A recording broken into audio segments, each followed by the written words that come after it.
ఈరోజు విషాదం ఏంటంటే we're all so good at taking the seeds, we're so good at saving the seeds.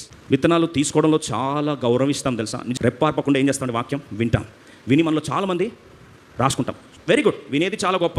విత్తనాలు డబ్బాలు వేసుకోవడం కూడా చాలా గొప్ప. నోట్స్ రాసిందే రాసి, పేజ్ తిప్పింది రాసి, మంచిది, ఇట్స్ ఆల్ గుడ్. రాసేసి మంచిగా దాన్ని ప్యాక్ చేసి తీసుకెళ్ళాలి పెట్టి. నీకు తెలుసా నా మియాజాకి సీడ్స్ ఉన్నాయి నా దగ్గర, తెలుసా? గొప్ప వాగ్దానం, పెట్టెలు ఉన్నాయి నా దగ్గర. ఏం చేసుకోనికి రిజల్ట్ ఎంత? 0. వాక్యం విన్నా మంచిది, గౌరవించినా మంచిది, రాసుకున్నా మంచిది. దాని తర్వాత దాన్ని ఏం చేయాలండి?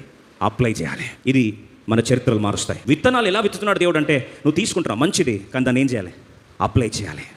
దైనందిక జీవితంలో దేవుడు నీ సమస్యలు తీసుకొచ్చినప్పుడు దాన్ని అప్లై చేయి, అన్వయించుకోవడానికి ప్రయత్నించు. ఆచారాత్మకమైన విశ్వాసం కావాలి. 7:24 ఆఫ్ మాథ్యూ. నా మాటలు విని వాటి చొప్పున చేయు ప్రతివాడును. He that hears my word and applies it, he that applies it, he that does it. నా మాట చొప్పున చేయు ప్రతివాడును బండ మీద తన ఇల్లు కట్టుకొని బుద్ధిమంతుని పోలి ఉంటారు. అప్పుడు ఏమవుతుంది? నెక్స్ట్ వచ్చిన 20 వచనం. ఆ బండ మీద ఇల్లు కట్టుకున్న వాడు వాన కురిసెను, వరదలు వచ్చెను, గాలి విసిరెను, ఆ ఇంటి మీద కొట్టెను, కానీ దాని పునాది బండ మీద వేయబడను కనుక అది పడలేదు. వాక్యాన్ని విని దాన్ని అప్లై చేసిన వాడు ఎలా ఉంటాడు తెలుసా? బండ మీద కట్టబడిన ఇల్లు. తుఫాన్ రాని, వానలు రాని, గాలి తుఫాన్, అలజడి రాని, సునామీలు రాని కొట్టుకొని నిలబడతాడు. ఎందుకు తెలుసా? వాడు వాక్యాన్ని ఏం చేశాడు? అన్వయించుకుంటున్నాడు, దాని ప్రకారము జీవిస్తున్నాడు. He's applying the word of God. 2 దృశ్యాలు చూస్తాం. ఈ బిల్డింగ్ చూడండి, సునామీ వచ్చింది, తుఫాన్ వచ్చింది, బండ మీద కట్టబడింది ఆ ఇల్లు. వచ్చి సునామీ కొడతా ఉంటే, గాలి తుఫాన్ వచ్చి కొడతా ఉంటే కూడా అదేమైందండి? చెక్కు చేరుకోండి. అది తుఫాన్ వచ్చేసరికి మట్టి మీద కట్టబడింది.